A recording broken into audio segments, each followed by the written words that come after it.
Well, good afternoon, everybody. Today, we're going to be talking about Russian hacktivism and specifically a group called Killnet. I talk a lot on topics of cybercrime and threat intelligence, but this is perhaps the most interesting and personal story for me. Bear with me as we explore this particular story and really figure out how Russian hacktivism and cybercrime really works. Today we're going to be talking about a group called Killnet, and we're going to be taking a hard look at hacktivism from Russia that evolved and keep picking up different levels of malice. So, without further ado, I want to talk about Killnet, the group that actually started on November 13th of 2021. This group manifested itself as a so-called stressor or DDoS service that was designed just to make life very difficult through DDoS attacks or whoever they target. The Killnet group did not start as a hacktivist group. They started purely as a group that want to make some kind of statement, make some money, and their first targets were not politically based, but they were very interesting targets for very early in Killnet's life. These were the targets. All of those are Russian government institutions. As you can see from the logos, Russians don't have much of imagination with their logos. They take one picture and put on a whole bunch of small things around them. But Killnet really targeted Russian infrastructure government for the first layer of the attacks. After they were done with these type of attacks, the Russian invasion into Ukraine came around. And on February 23rd of 2022, just a day before formal Russian invasion into Ukraine, Killnet changes its tune. It changes its for-profit tune for quite a while, and they dedicate themselves as a pro-Russian organization that actually start doing damage to anybody who is against Russia. And from their perspective, they start picking fights with very formidable groups. After becoming a political pro-Russian stressor group, which was, oxymoron just before that, Killnet actually picks a fight with the Anonymous group. Anonymous group, as you know, is a very old group of hacktivists that pick up different social, political, and religious causes. And Killnet, just to make a name, they DDoS the site of Anonymous. It went down, and they had a fight on a Telegram channel with Anonymous, just to cement their existence. And from that perspective, Killnet started its political career, so to speak, for hacktivism and for unprecedented level of attacks. Killnet built their reputation by attacking any website that they wanted to take them down and then claim victory. It was not a prolonged DDoS when the site would be down for days or months, but it was just for a couple of minutes to show they could. So, for example, they would DDoS the site of Boeing.com, www.boeing.com. The site would be unavailable for their ping service for a couple minutes. They would say, we took down Boeing, and move on. As you can imagine, Boeing does not do much sales over www.boeing.com. Nobody goes in and put a couple of planes in the cart and check out. So this was very little harm overall, but it was making statements. Also, Killnet incorporated something that we did not anticipate before. Killnet incorporated not hackers, not threat actors, not malicious threat actors. It incorporated normal Russian citizens. What had happened in the beginning of the war, in Ukraine, a whole bunch of IT personnel that lived in Russia but worked for the West became suddenly unemployed in huge numbers. Every company in the West that supported Ukraine and Ukrainians fired all its Russian employees, or employees that were based in Russia.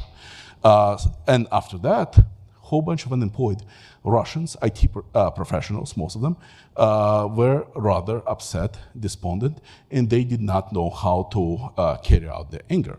Not a lot of them said that I'm going to go to war for my motherland. They were not that patriotic, but they took up cyber arms because they had knowledge, they had technical knowledge, they had vendetta, and groups like Killnet, they gave them voice and capabilities to do something malicious. Just think about a network professional who understands routing really well, how much damage they can do if they would misuse their skills. Or a developer who understands how expensive certain queries can be, a SQL query can be, by designing these queries to be overwhelming for a site, for the target site. We've seen a new generation of hackers arise from this hacktivism because these people never considered cybersecurity or cybercrime as a way of expression. Yet the situation, especially within Russia, created by the Russian government, definitely created this cyber army. One of the most interesting things within Killnet that I've seen was one guy said that even his grandmother is picking up cyber arms. She is sitting behind her computer part of the day, clicking on her Internet Explorer, the reload button, trying to take down the site that the group told her to take down. Obviously, Grandma didn't do much harm, but Killnet over their term of attacks did. And they not only normalize the attacks, they start attacking not only Ukraine and the targets in the country that they were at war with, but anything that was perceived to be a target for Russians. Russian government, members of Russian Duma, which is equivalent to our Congress, had actually made statements encouraging hacktivists to do cyber harm, suggesting that Russia should organize a cyber army that would be defending and protecting Russia by exchanging this membership in cyber army for potential being drafted. So Russian government supports it, and they specifically not saying that attack Ukraine, they suggest attack the West. United States did not declare war against Ukraine, against Russia, but Russia definitely attacked with its cyber capabilities. From its citizens, they attack United States, Europe, and other supporters of Ukraine. One of the interesting things and one of the things that makes my blood boil was a post by Killmilk, the leader of Killnet, on January 27th of 2023 on the official Telegram channel, suggesting that the next targets of attacks for Killnet are US hospitals and hospitals in Europe. As a bottom line, it said in the Russian, here and in big font, here it says kill them first. That's approach of the collective of Killnet toward our hospitals, our healthcare, and individuals who are dependent on that. That's the direction of Russian collective. At its height, Killnet had more than 100,000 members within its Telegram channels, people who actively showed their support for Killnet activities. Obviously, there are less core group members, yet this was first in history. Big herd of hacktivists who are trying to do some harm. So I want to talk about a little bit about the leader of Killnet, the guy called Killmilk. So a little bit about him as a person. First of all, his name is Nikolai Serafimov, born on May 16th of 1993. He just turned recently 31 years old. At the time when he arose to the level of leader of Killnet, he was less than 30 years old. He obviously hid for a number of years his identity. But when we unmask him, and then consequently others unmask him as well, there is an interesting picture of a human being that is behind a name Killnet. He is a husband, recently married, in fact. Also early in his career, he was an aspiring musician, recording a couple relatively listenable tracks. He also portrayed himself as a patriot, a Russian patriot. His social media have these and other pictures of his service within Russian army. But this was more than a decade ago. And real Killnet is not a patriot. Real Killnet is fascist and racist. I'm not going to give you examples of this because I've considered them to be offensive even to look at. But in his social media, now and before, he had a number of statements showing his true colors. He also grew up as a young man with a vendetta. He, early in his life, said that when he rises to pertinence, he would make the people who didn't believe him, didn't support him, pay for lack of that support. The real Killnet is many different faces, but he's not a patriot. He's an opportunist. But more likely, his face is somebody of a drug user.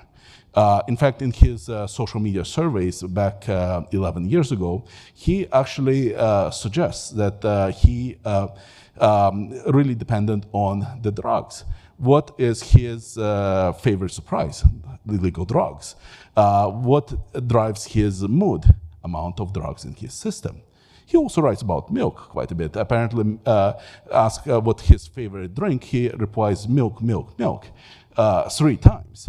But his affinity for drugs actually got him in quite a bit of trouble. In 2017, Serafimov was actually arrested by Russian government for illegal drug trafficking. He faced Article 229.1 Part 5 charges based on the Russian criminal code, which carried with itself 8 years, an 8-year sentence. In the legal documents, Serafimov actually shown to be fully cooperating with the court, with the investigation. He actually pleads guilty to the drug charges. And now here happens something unusual. Russian penal code is very, very strict. There are no degrees of variation, and the penal code actually calls for minimum 4-year sentence to be served in Russian Gulag for these charges that carried maximum 8-year sentence. Even if he cooperated with the government with the investigation, if even he gave up everything and everybody he knew, he should have gotten 4 years sentence. But then in 2018, we are seeing him back home taking out various credit lines and already making other statements in 2019 and 2020. Somehow Serafimov was able to bypass the Russian legal system, even though he served at least a year in prison. But he cut some kind of deal, not with the drug charges, but likely with the Russian government by either rolling over on his previous drug cronies or on becoming pawn of FSB for the future turns. And that does explain his connections to this hacktivist movement, and it explains quite a bit of the line that Killnet took under his tutelage. Several years pass after his freedom, he starts a group called Killnet, and then when he goes up to infamy, and Russian community celebrates Killnet with bumper stickers, with statements in the normal social media praising Killnet in its direction, Mr. Killnet actually gives an interview to the Russian outlet called Arte. He talks in a lengthy interview with Arte, explaining his directions, his cause for hacktivism, and what's driving him. He didn't mention drugs directly. However, he answers one interesting question that caught my eye. on the question if he has any support from abroad, from outside of Russia, he mentions a group called Solaris. And this group called Solaris is responsible, according to Killnet, for existence and success of entire Killnet. So me reading this on October 9th of 2022, just several months into Russian invasion in Ukraine, it sparked an idea. And I'm going to tell you about this idea in a bit. First, I want to give you a belated introductions, a little bit about myself, which is appropriately probably at this point. So my name is Alex. I was born in Ukraine many years ago. I lived in Ukraine first little part of my life, but my parents immigrated in 1989 to the United States, and I call Milwaukee home since then. I worked my entire career in IT and cybersecurity. I never became a hacker. I do sound like one, but it's Ukrainian accent. I do consider myself a threat intelligence professional. I speak a lot at different events on different topics and obviously show a lot of research on cybersecurity. I'm also a leader of a threat intelligence company called Äôll Security. We do threat intelligence, obviously, and do various fun things. I think a highlight of my resume is this. I've been making Putin's life miserable since 2014. And just last month, we celebrated the 10-year anniversary of Russian sanctions put against me personally by Vladimir Putin. So you guys not worried about it. I also put sanctions against him. He's not allowed in my house. He can come down the driveway, but he has to stop somewhere. But this is definitely an interesting and accolades to me as security professional to get recognition from a Russian president. So looking at this and looking at this post in a Russian publication, I said, well, let's do something about it. We got a small group of 10 researchers, and we decided to do something big. We decided to make a plan to take down Killnet. How do you take a group of 100,000 members down? You can't take them down one by one. You can't even get rid of the head of the group because they will install a new one. So we devised a plan, and this plan had worked. So step one of the plan, make a huge splash. We were on the front page of Forbes publications for quite a while for taking money from the drug cartels and giving them to a Ukrainian charity and helping elderly in times of war. I'm extremely proud for my group for doing this. We took down the group called Solaris because we figured out if we can take them down, then all of a sudden Killnet would become weaker. If Killnet thankful for everything to Solaris, let's get rid of Solaris. So what do we know about Solaris? Solaris is a Russian illegal drug marketplace, been in existence since 2017, created by the guy named Zanzi, who started a whole bunch of other dark web platforms. At the time of its prominence, Solaris had more than 1,000 dark web shops selling illegal drugs within Russia, with daily volumes of about 4 bitcoins. That's in the beginning of 23.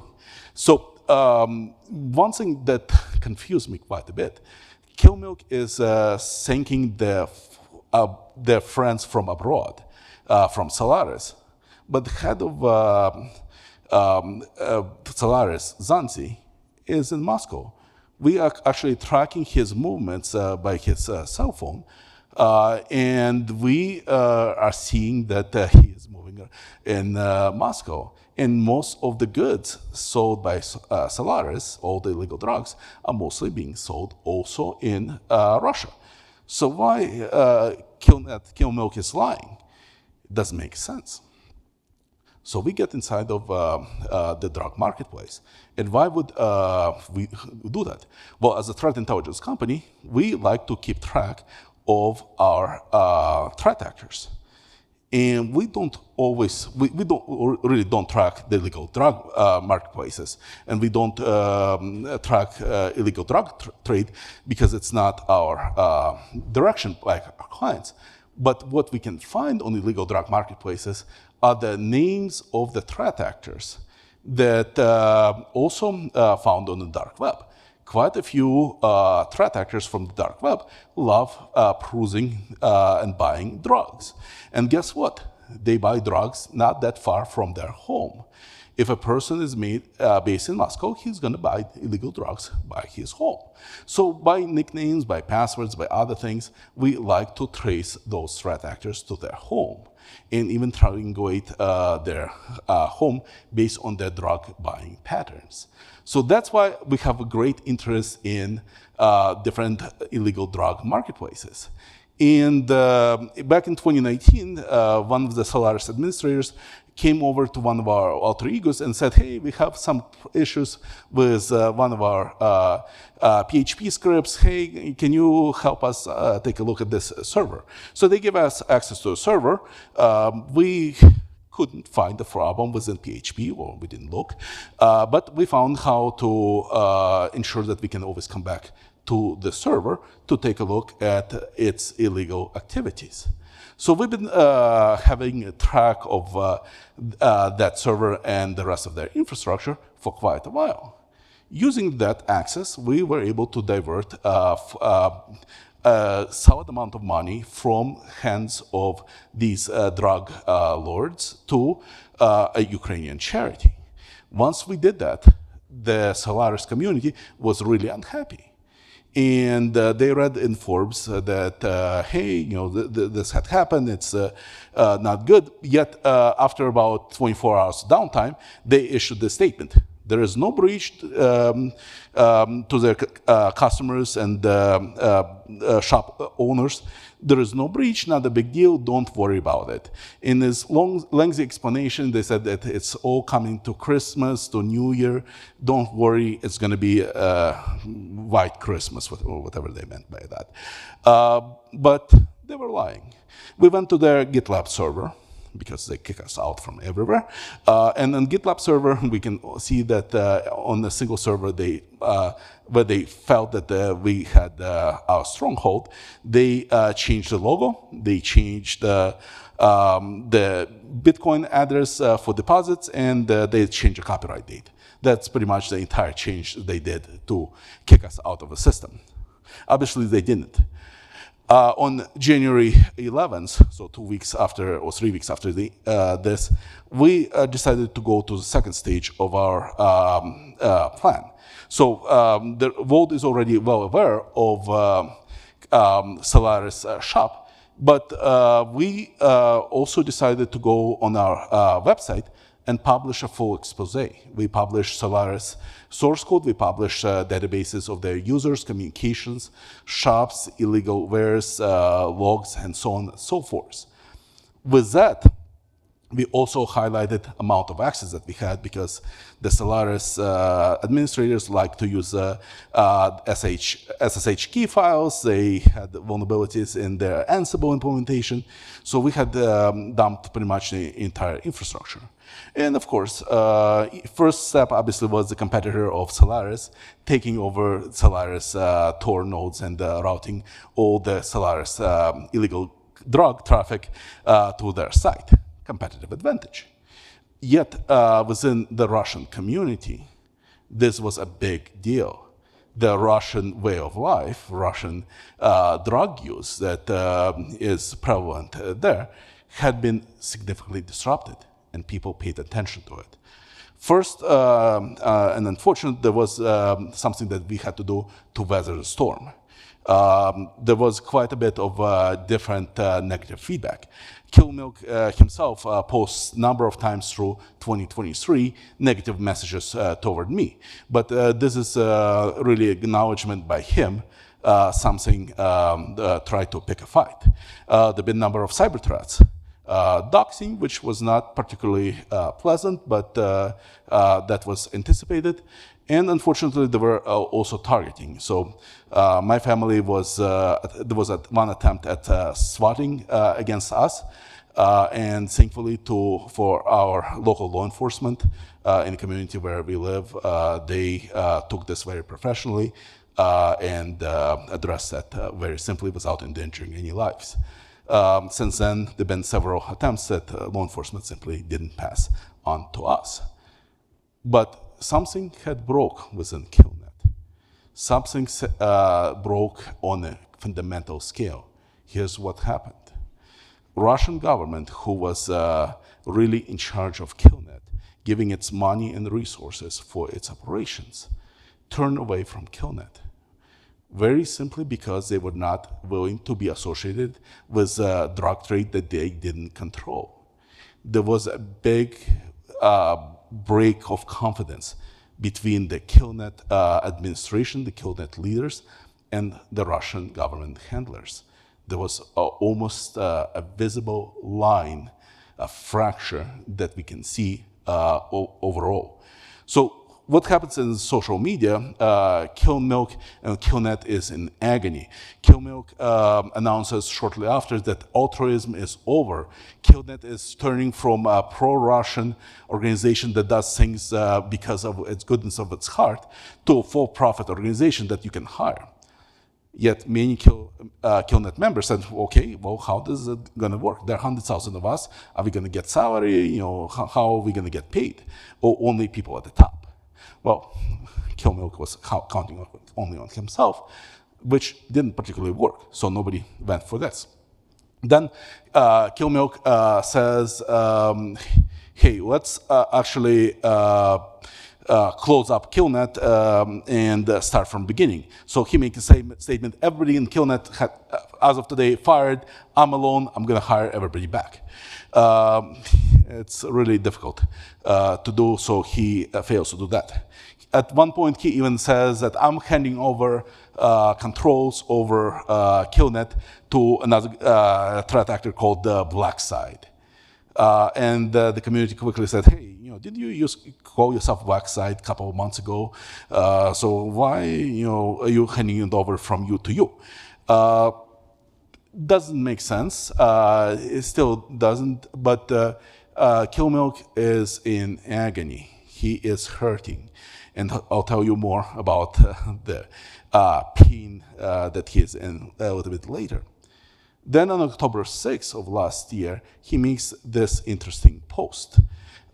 He actually dedicates Killnet toward peace. He calls for Killnet members to start following the Red Cross guidelines of not targeting in cyberspace any civilians. Don't attack any targets that may actually cause harm to civilians. If anything, it would be targeting the military installations and military components that may not cause harm to civilians. But on October 6th of 2023, Killnet took the first step toward the peace. October 6th of 2023 was a peaceful day by many measures for many people around the world. As you remember, on October 7th of 2023, Hamas orchestrated a terrorist act in Israel. And almost immediately the next day, after the call for peace, Killmilk stands on the side of Hamas and puts out idle cyber threats against the Israeli government. Many different steps that have been taken, a lot of rhetoric that was put forth saying that, trying to scare people, trying to make them feel uncomfortable. But interesting thing happens in 2024. In 2024, in January 2024, Killmilk actually puts Killnet on sale. The channel, the Telegram channel that was a main point of communication, main point of control over Killnet by Killmilk, was put on a chopping block. And this gets bought by a group called the Anand Club. They said that they paid less than 10,000 US dollars for it. I would suggest it was significantly less than 10,000 US dollars. And what the Anon turns the Killnet channel to today, you would be surprised. Because as of January until right now, the Killnet, official Killnet channel via Killnet is dedicated to fight Russian illegal drug trade. Have no idea how they picked up that vibe or where. But this is probably an attempt of Russian hacktivists to get into good graces with the Russian government by actually reversing the damage and the break in communications that Killmilk made by his actions and his support of Solaris. And they've done a lot of interesting damage and doxing of the Russian illegal drug trade, which is surprising, but I can't blame them for that. Killmilk himself, it's actually very interesting that his life got him to very top of his career, but his own Russian media, own Russian government-controlled media, actually turns on him quite vilely. The Russian outlet Gazeta.ru actually exposes his real identity. They do a really decent job on identifying him, actually reaching out to his family and others, trying to figure out more about him, which obviously puts Killmilk on offensive. He initially says, it's not me, and then he actually goes into hiding in real life. Throughout 2023, from about April until September, Killmilk pawns all his cars. Apparently, he and his wife own two cars each. All four cars been pawned for money, an insignificant amount of money, on Russian pawn shops, or whatever the equivalent for cars is in Russia. Killmilk himself having huge financial problems.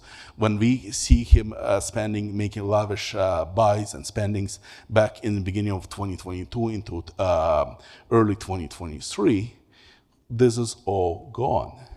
He is taking loans against a Russian lending system for hundreds of thousands of rubles.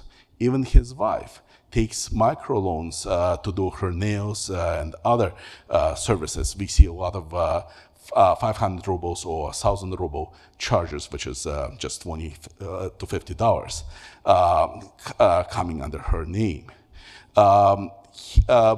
Killmilk also leaves his community. He formally disbands his followers, leaving less than 3,000 individuals in the channels that he controls.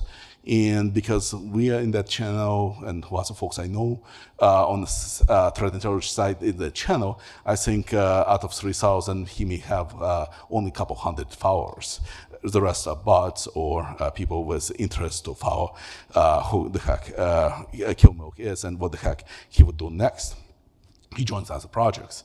He always enters the project with much fanfare and much of respect, and then shortly leaves with a scandal because he does not deliver on his promises. If you want to meet Killmilk today, he actually sells on Telegram his courses on he called it School on Darknet, whatever that means. Personalized training from Killmilk that can cost you from $300 to $29,000 if you want to spend that much money. We didn't, but we read the reviews. Reviews are less than stellar. People who spend $290 and he gives them like very big discounts, like 90% discounts. So if you ask for discounts, I tell them I asked that for that. But he basically cuts and pastes from Yandex, from Google. He uses AI to generate some of the responses, but there is really nothing interesting in his training. And everybody who tried left a review are greatly disappointed in that. He gets quite a bit into flame wars with local bloggers, with much of direction for Russian government. He always proclaims his loyalty to Russia, which is something only thing consistent about him. But he is all over the place, inconsistent in many other ways, even insulting to his followers at times. He actually went back to his roots. Remember, I said that he's a musician. He actually released several soundtracks full of profanities, highlighting his opinions on various world leaders. If anything, he does have a better voice, singing voice than me. But beside that, that's his only interesting things to report. But turning back to the serious side, I want to talk about the legacy that Killnet left for us. It created a wave of hacktivism. It normalized hacktivism. Before 2022, if a gang of Russian threat actors would openly attack assets in the United States, Canada, United Kingdom, or European Union, it would be an international incident. Our government would seek some kind of retribution, extradition, or at least local prosecution for hacktivists who would almost openly declare cyber war and do military actions. The gangs that followed Killnet's steps pretty much normalize mass attacks in cyberspace of enemy targets just because your government does not agree with the position or with another government. The legacy of Killnet is not only DDoS attacks. It's about organization of hacktivism, how the knowledge was gathered and divided, shared with the masses. Now that we see attacks in the Middle East and the war in the Middle East, we see that the hacktivists in the Middle East using the same techniques that were perfected by Killnet and its followers and share knowledge in the same way. Killnet is also been credited with knowledge and techniques that we saw from Indian nation-state threat actors when they had political disagreement with Canada earlier this year, where Indian hacktivists start attacking assets in Canada, government institutions in Canada, individuals in Canada as well. Killnet normalized all of this. They also made a call, as I mentioned, to normal IT personnel, non-hackers, to join these type of movements, which we are again seeing right now in the Middle East and across the globe, where individuals with technical skills are contributing to many different attacks. Killnet also created a big component, a propaganda machine that did more harm than actually their technical prowess. The big components that Killnet was able to get technically were always given to Russian government, and the Russian government did something with it. But Killnet was used as a propaganda machine, which was effective because it kept a lot of people scared, a lot of people uncomfortable, and a lot of people changing their decisions. Even looking at how Killnet handled their attacks against Lockheed Martin and its executives, they put a bounty on any employee of Lockheed Martin for breaching or for employee coming in and giving information on their company. They also try to intimidate management of Lockheed Martin by photoshopping their leaders in caskets, saying that you are next, or issuing threats to them and their families through many different means. But the legacy of Killnet also teaches us a very, very important lesson. It shows that a collective of 100,000 people can be stopped in a way that we would never think before. It shows that Killnet was stopped by dedicated group of my coworkers of 10 people who came together and said, hey, we're going to be putting away some of our daily workload, and we're going to be contributing a little bit to this product. We found the Achilles heel of Killnet, and we hurt Killnet greatly. I don't kid myself of stopping the hacktivist movement. I don't even kid myself that we stopped members of Killnet who were completely dedicated to hacktivism. They migrated elsewhere. But you would see that today there are no other massive hacktivist collectives right now with members actively helping to this cause in the numbers and potency that Killnet has. The Russian hacktivists got more segmented, more nation-state controlled, and much less potent in its propaganda machine than ever before. So this was a story of us, Killnet, and the Killnet demise. Thank you very much.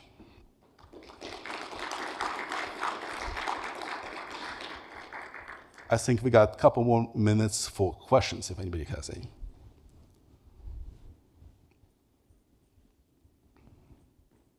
Thank you.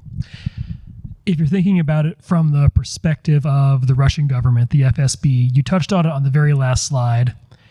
Did they ever actually care about the external effect of all of this, or was it purely a propaganda war at home, trying to pacify a displaced section of their population and to make their own citizens feel like they were winning something? Well, you know how they say about monkeys eventually typing the full work of William Shakespeare. So it's still possible. The Russian propaganda machine of hacktivism actually had a lot of different victories, because remember all the IT personnel that came in into this collective. So these people had knowledge of their previous employers, of their vendors, supply chain, and other components. They may still have had credentials that had worked, or knowledge how that infrastructure can be compromised. So all of this was gathered through Killnet and other organizations that was spurring up during that time, all to funnel up to the Russian government. So that was probably the biggest benefit. But the second one was obviously propaganda that Russian government would not dare to do themselves directly. Thank you. All right.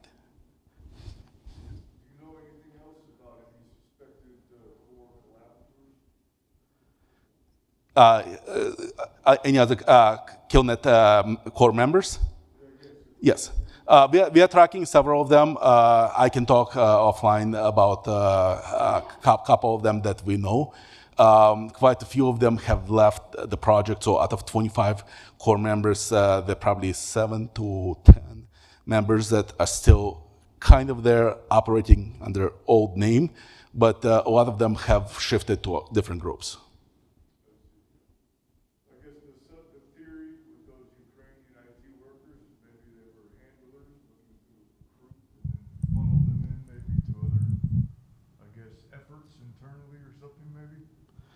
Ukrainian IT workers? The ones that in the Oblast, after the conflict started, you mentioned they were... Russian IT workers, yes. Yes, correct. So the Russian IT workers have joined the collective. Some of them stayed. Some of them actually turned into ransomware threat actors and stuff like that, because they need to make a living somehow, and Killnet definitely didn't pay their bills. But Killnet was a big turning point from somebody who is a network or a server administrator or developer into cyber crime, cyber criminal activities. Some of them got really good at it. Others realized it's not theirs. Others just stayed in hacktivism or went into cybercrime. Right. One question here in front.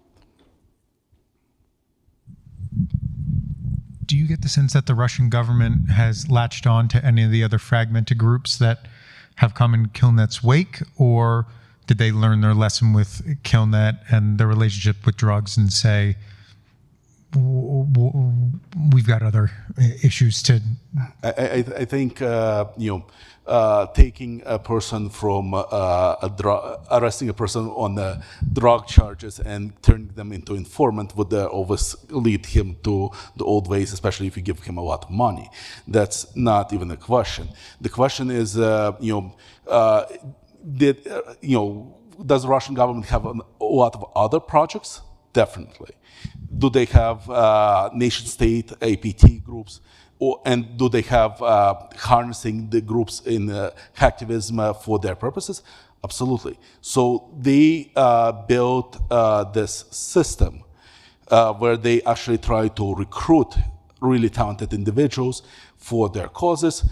For nation-state, Russia definitely markets their recruitment into their cyber espionage groups. Would they start building another collective? Probably not, because they hopefully learned the lesson that that Achilles heel would greatly hurt reputation. And the behavior of Killnet was so despised by Russian government and press after asking for money and stuff like that, that the direction for the media was, let's dox this person, let's get rid of this person, but not kill this person. All right, so I think we're out of time. We got 30-minute break. I can answer some questions offline. Thank you again.